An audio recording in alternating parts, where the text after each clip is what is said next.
आज संपूर्ण झाली आहे.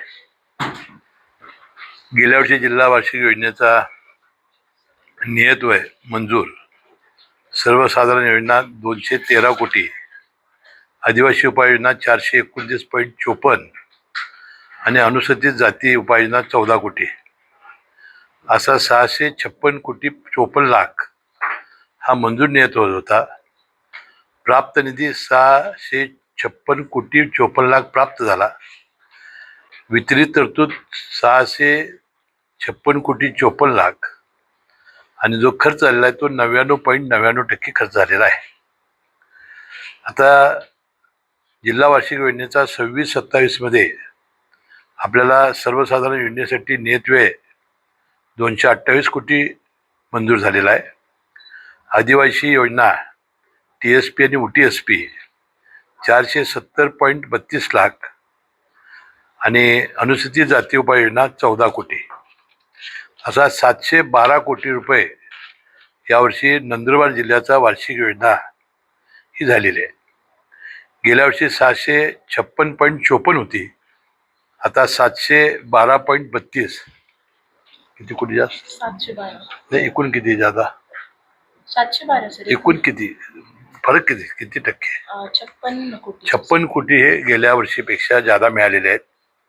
यापैकी आता अनुसूचित जाती उपाययोजनेसाठी नाही, आदिवासी उपाययोजनेसाठी 282 कोटी 19 लाख प्राप्त झालेले आहेत आणि अजून सर्वसाधारण योजनेचे प्राप्त व्हायचे आहेत. त्यानंतर आपण याचं योग्य ते वाटप करू. आणि जिल्ह्याचा पालकमंत्री म्हणून मी आपल्या सर्वांनाही विनंती करणार आहे की कामं ही दर्जेदार झाली पाहिजेत. यामध्ये एजंटची सुळसुळाट चालता कामा नये, टक्केवारी होता कामा नये आणि जी कामं येतील, कारण हा आदिवासी बहुल जिल्हा आहे. मी बघितलं की आकांक्षित जिल्हा आहे. सर्वात आपलं इलिटरसी म्हणजे अशिक्षितताचं प्रमाण राज्यात सर्वात आपलं कमी आहे. दरडोई उत्पन्न आपलं सगळ्यात कमी आहे. आणि म्हणून माझा सर्वच लोकप्रतिनिधींना आणि सगळ्यांना विनंती आहे, अधिकाऱ्यांना, की एक पैसा ना पैसा हा या आदिवासी जिल्ह्यामध्ये चांगल्या पद्धतीनं कामाला आला पाहिजे.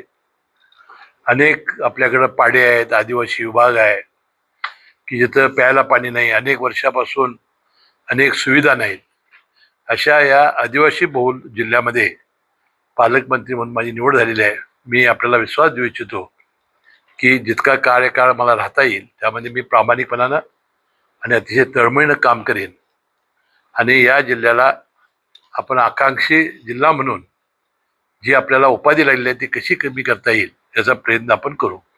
यासाठी तुमचं सहकार्य हे फार मोठं आम्हाला लागणार आहे. तुमच्या सहकार्यानं ही गोष्ट आम्ही साध्य करू आणि म्हणून कुठलीही गोष्ट चुकीची करायची नाही, चुकीची करू द्यायची नाही. ह्या सर्व भावना आपण जपू आणि हा जिल्हा विकसित करण्याचा प्रयत्न आपण करू. आता ही गोष्ट कठीण आहे, कारण अचानकपणानं काही चमत्कार होणार नाही, परंतु एक एक गोष्ट आपण चांगली करत गेलो, अशा छोट्या छोट्या गोष्टीकडे आपण लक्ष घेत गेलो. गरीब आणि आदिवासी हा जो आपला सगळ्यात मोठा लोकसंख्येचा वर्ग असलेला जिल्हा असल्यामुळं त्यांचं कल्याण, त्यांचं जीवनमान, त्यांचं शिक्षण, आरोग्य आणि विशेषतः आता पाण्यासाठी फार मोठी टंचाई निर्माण झालेली आहे. ह्या सगळ्यांच्यासाठी आपल्याला सगळ्यांनी एकजूटपणे, संघटितपणे आपल्याला काम करण्याची आवश्यकता आहे. हे आव्हान काय छोटं नाही. आता आपल्याला नर्मदा आणि आपल्या ह्याच्यातून 10 टीमशी पाणी आपण आपल्या वाट्याला आलेलं होतं, ते आपण उचलू शकलेलो नाही. मी लवकरात लवकर गिरीश महाजन जे जलसंपदा मंत्री आहेत आणि ज्यांच्याकडं हा विभाग आहे त्यांनाही मी भेटणार आहे आणि कशा पद्धतीनं, कारण अनेक वर्ष या शेतीच्या पाण्याचे प्रश्न हे भिजत पडलेले आहेत आणि हे मार्गी लावण्याचा प्रयत्न मी या निमित्ताने करणार आहे. आता वार्षिक साधारण आपल्या जिल्हा नियोजनच्या बैठकीमध्ये अनेक विषय चर्चेले गेले. 3 तास मी दिले आणि मी समजून घेण्याचा प्रयत्न करत होतो. मी कुठल्याही लोकप्रतिनिधीला अडवलं नाही, अधिकाऱ्याला अडवलं नाही. कारण असं होतं की मला समजून घ्यायचं होतं की इथं विशेष प्रश्न काय आहेत, समस्या काय आहेत, आणि मला वाटतं हळूहळू हे समजत जाईल आणि आपल्या जिल्ह्याचे सगळे प्रश्न मार्गी लावण्याचा मी प्रयत्न करेन. सर, चारा टंचाई संदर्भात काही आढावा वगैरे घेतलेला आहे किंवा काही? नाही, आता जे आता मी पाणी टंचाई वगैरे आहे त्यात चारा टंचाई आहे ना.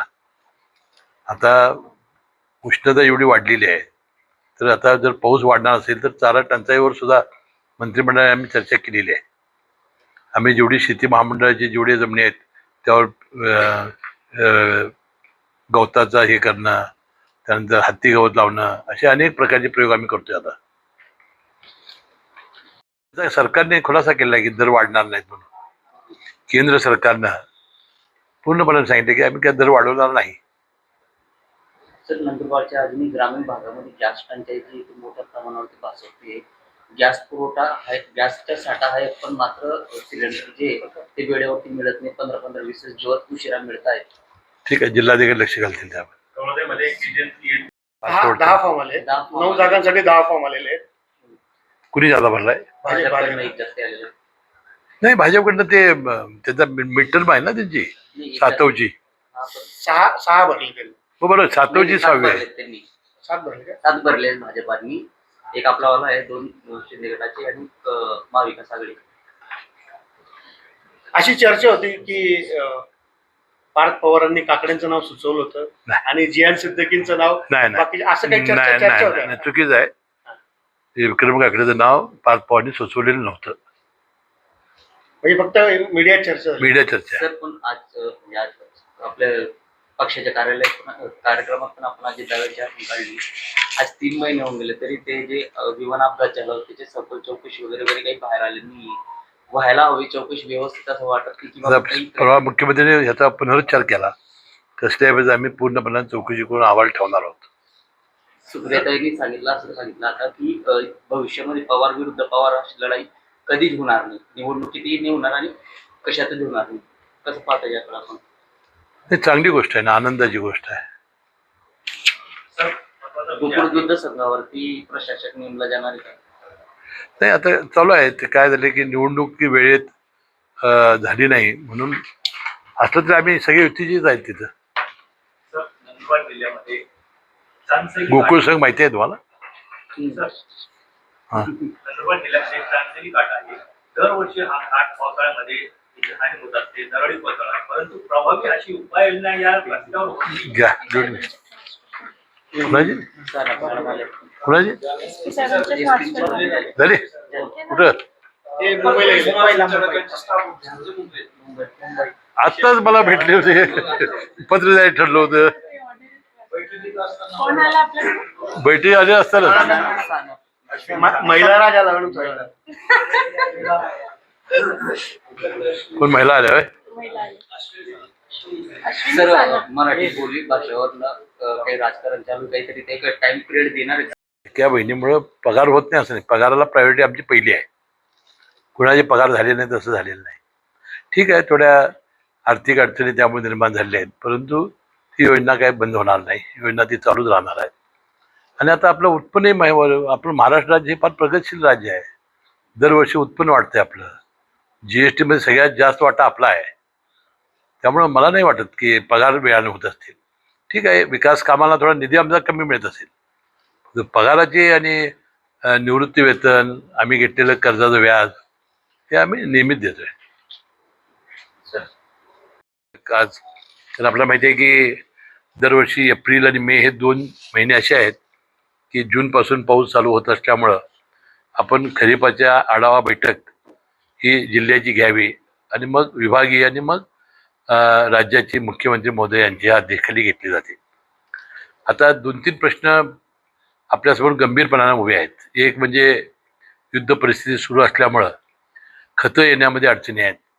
विशेषतः युरिया आणि DAP ही शेतकऱ्याची जास्त मागणी आहे. ती मिळणं, ती शेतकऱ्यांपर्यंत पोचणं, बी बियाणंही चांगलं मिळणं, निकृष्ट बियाणामुळे शेतकऱ्यांचं किती नुकसान होतं आहे हे अनेकदा आपण बघितलेलं आहे.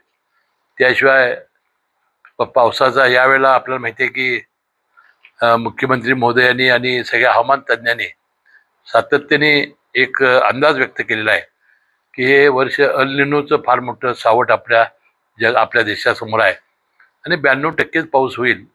वास्तविक हे भाकीत खोटं ठरावं अशी प्रार्थना आपण करूया.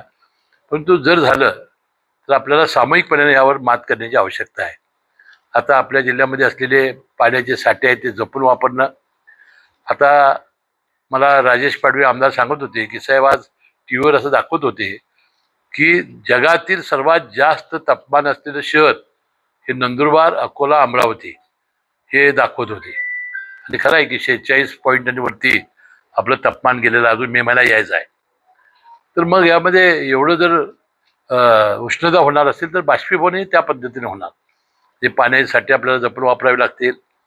आपल्याला मे महिना अजून एप्रिल संपला थोड्या 2 दिवसांनी, तर मे महिन्यामध्ये आपल्याला जास्त काळजी घ्यावी लागेल.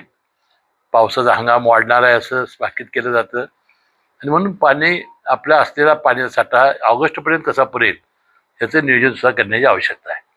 म्हणजे आपल्याला या खरीपाच्या निमित्ताने युरिया आणि DAP आणि जे लिंकिंग आहे, आता ते शेती सेवा केंद्रवाल्यांनी जेव्हा आता संप केला त्यांचं म्हणणं असं होतं की बा आमच्यावर खटले भरले जातात, आम्हाला देणाऱ्या ज्या कंपन्या आहेत खत तेच आम्हाला लिंकिंग लावतात, त्यामुळे आम्हाला खाली सुद्धा शेतकऱ्यांना लावावं लागतं. म्हणून आम्ही मंत्रिमंडळाने असं ठरवलं आहे की या कंपन्यावरच खटले भरायचे. ज्या कंपन्या हे खतं देत असताना लिंकिंगचं अट लावत असतील आपल्या विक्रेत्यांना आणि विक्रेते जर शेतकरी लावत असतील तर त्या मुख्य जो कंपनी आहे त्याच्यावरच खटले भरायचे. विशेषतः बियाणं हे निकृष्ट अनेक वेळा दिलं जातं आणि शेतकऱ्याचं फार मोठं नुकसान होतं. ते बियाणं चांगलं वापरलं पाहिजे. पावसाचा खंड पडला की MSEBीनं लाईट व्यवस्थित शेतकऱ्यांना दिली पाहिजे. त्यानंतर जलसंधारणाची कामं व्यवस्थित झाली पाहिजेत. अशा अनेक विविध विषयावर आज खरीप हंगामामध्ये चर्चा झाली आणि हे वर्ष खरीप हंगामाचं यशस्वी करायचं आम्ही सगळ्यांनी ठरवलेलं आहे. तर ते खरे पण